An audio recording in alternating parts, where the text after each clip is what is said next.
So this tiny little bike porn shall conclude this bike build because it's getting passed on. Attention, low battery.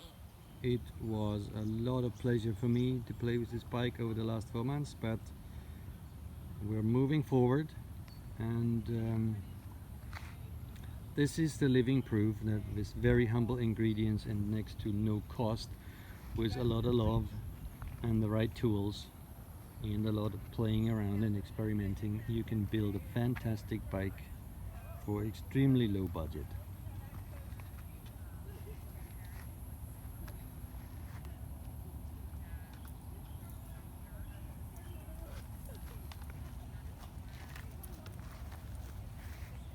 And that is going to wrap this up. I hope you're all well, and wishing you a nice day.